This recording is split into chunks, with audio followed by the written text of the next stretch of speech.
इस्लामाबाद, पंजाब, खैबर पख्तूनख्वा और आज़ाद कश्मीर में बारान रहमत बादलों ने जाती सर्दी को दोबारा ठंड डालने की दावत दे डाली।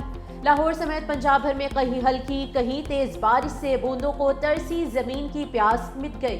बारिश ने जुड़वा शहरों में नज़ारे निखार दिए। बुआना में शदीद बारिश के साथ ओलों की बरसात, फसलों को भी नुकसान पहुंचा। आज़ाद कश्मीर के शहर कोटली और भिम्बर में तवील खुशसाली के बाद मूसलाधार बारिश, लैंडस्लाइडिंग का खतरा। महकमे मौसमियात ने आज मजीद बारिशों की पेशगोई कर दी। गलियात में बर्फबारी और बारानी रहमत का नुज़ूल। रतिया गली, डूंगा गली, छांगला गली, अयूबिया में बर्फ ही बर्फ।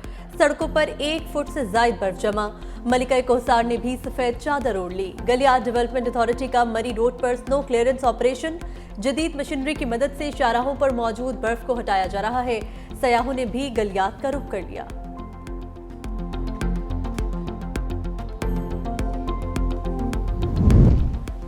मुल्क में पानी का बहरान शदीद होने का खदशा। 2 बड़े डैमों में सिर्फ 15 दिन के पानी का जखीरा रह गया। दरियाओं में पानी का बहाव 29,000 क्यूसिक रह गया। मराला के मकाम पर दरियाए शनाब खुश्क हो गया। दरियाए जहलुम में मंगला के मकाम पर पानी का बहाव सिर्फ 4,000 क्यूसिक रह गया। जेर जमीन पानी के जखायर में भी कमी रिकॉर्ड।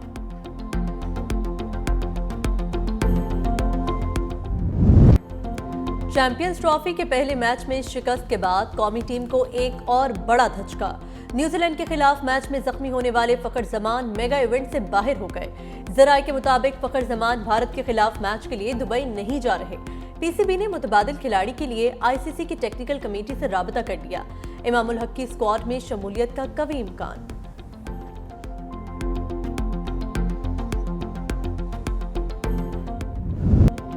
न्यूजीलैंड से शिकस्त के बाद कौमी टीम का अगर मगर का खेल शुरू हो गया। सेमीफाइनल तक पहुंचने के लिए भारत और बांग्लादेश को हराना होगा। कौमी टीम आज दुबई रवाना होगी। पाकिस्तान का रिवायती हरीफ भारत के साथ डू एंड डाई मैच इतवार को दुबई में खेलेगी। चैंपियंस ट्रॉफी के इफ्तिताह में कीवीज ने ग्रीन शर्ट्स को 60 रन से शिकस्त दी थी।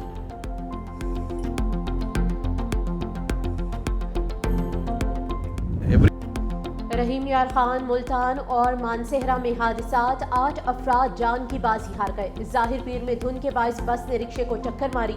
5 अफराद जाम बहक, 10 जख्मी हुए। लाशें और जख्मी अस्पताल मुंतकिल। मुल्तान के करीब बस आगे जाने वाले ट्रेलर से टकरा गई। 2 मुसाफिर जाम बहक, 2 शदीद जख्मी। मानसेहरा में फिसलन के बाइस कोस्टर को हादसा, ड्राइवर जाम बहक। शुजाबाद, जतोई और ओट शरीफ में भी धुंध छाई रही। हद निगाह में कमी के बाइस मोटरवे M5 शुजाबाद से जाहिर पीर तक बंद रही।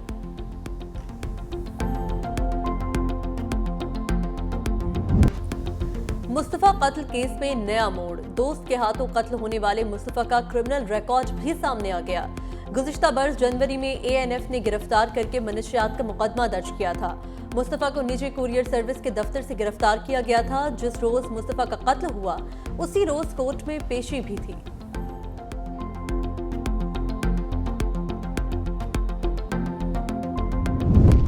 इस्लामाबाद में सरकारी मुलाजिमीन का पाक सेक्रेटरीट चौक में एहतजाज। मरकजी गेट बंद करके नारेबाजी।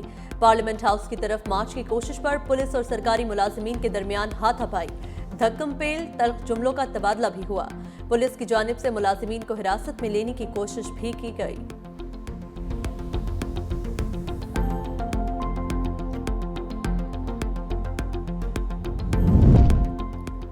जाली और गलत खबरें अहम चैलेंज है। डिजिटल मीडिया के हवाले से तहफ़्फ़ुज़ात सबके सामने हैं।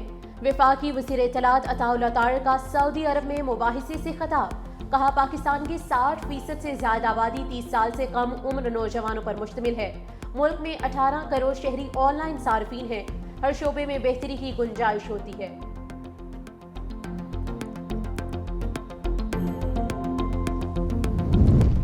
इदारों के मामलात को देखकर राइट साइजिंग की जाएगी। मुकम्मल प्लान तैयार है। शरह सूद में मुसलसल कमी से मईशत दुरुस्त समत की तरफ बढ़ रही है।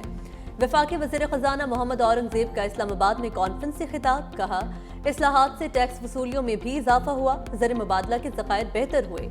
निजकारी के अमल को मज़ीद शफाफ बनाने के लिए तमाम शोबों में बुनियादी इस्लाहात भी की जा रही हैं।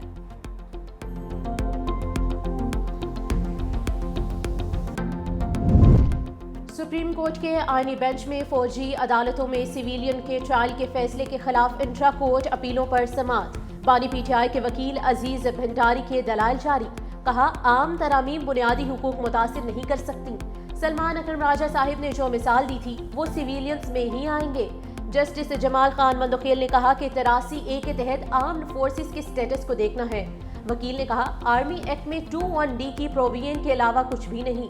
जस्टिस जमाल खान मंदोखेल बोले, आर्टिकल 243 के मुताबिक इसका इतलाक पहले से होता है। वकील अजीज भंडारी ने कहा कि इस पर आपकी जजमेंट्स मौजूद हैं। मुलजिम के एतराफ के लिए सब्जेक्ट का होना जरूरी है। कोर्ट मार्शल के अलावा कोई प्रोविजन नहीं जो इसमें लगे। दो बड़ों की बैठक, वज़ीर आज़म शहबाज शरीफ और चीफ जस्टिस याहिया अफरीदी की मुलाकात। सुप्रीम कोर्ट एलामिया के मुताबिक चीफ जस्टिस की दावत पर वज़ीर आज़म शहबाज शरीफ ने मुलाकात की। मुलाकात चीफ जस्टिस के रिफॉर्म्स एजेंडे का हिस्सा है। चीफ जस्टिस ने अदालती पॉलिसी साज कमेटी इजलास का एजेंडा भेजकर तजावीज मांगी थी। चीफ जस्टिस ने कहा, अदालत की पॉलिसी साजी पर ओपोजिशन से भी तजावीज लूंगा ताकि इस्लाहात गैर मुतनासे और पायदार हों। वज़ीर आज़म के हमरा वज़ीर कानून और मुशीर आहद चीमा भी मौजूद थे। चीफ जस्टिस की जानिब से वज़ीर आज़म को एजाज़ी शील्ड भी पेश की गई।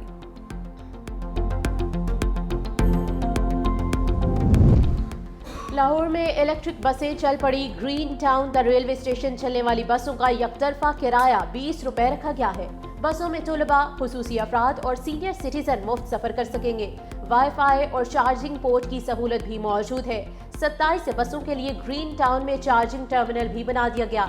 वज़ीर आला पंजाब मरियम नवाज ने गुज़िश्ता रोज इलेक्ट्रिक बसों और मॉडल बस स्टॉप का इफ्तिताह किया। उन्होंने बस में सफर किया और मुसाफिरों से गुफ्तगू की।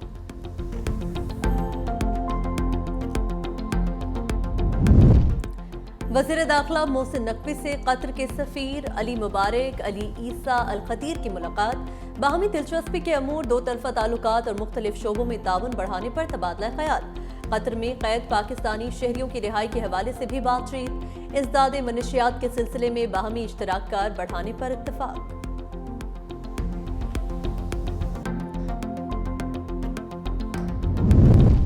फ़लस्तीनियों को बेघर करने की कोशिशें मुस्तरद करते हैं। यूएई का अमेरिका को दो टोक जवाब। अमेरिकी वज़ीर ख़ारजा की यूएई के सदर से अहम मुलाकात। सदर यूएई का गजा तनाज़ा फैलने से रोकने की ज़रूरत पर जोर। कहा, गजा की तामीर नौ के लिए दो रियासती हल पर मबनी जामे और पायदार अमन की ज़रूरत है। गजा में अमन खित्ते में इस्तेहकाम यकीनी बनाने का वाहिद तरीका है।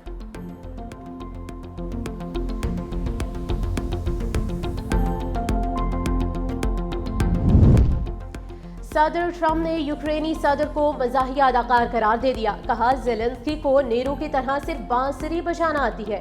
ज़ेलेंस्की अमेरिका को बहकाकर $350 अरब हासिल करने में कामयाब रही। इसके बावजूद वो जंग नहीं जीत सके। यूरोप ने इस जंग में अमेरिका से $200 अरब कम खर्च किए। इसके बावजूद जो बाइडन ने सवाल तक न किया। यूक्रेन जंग शुरू ही नहीं होनी चाहिए थी। ये ऐसी जंग है जो वो अमेरिका और मेरी मदद के बगैर खत्म भी नहीं कर सकते।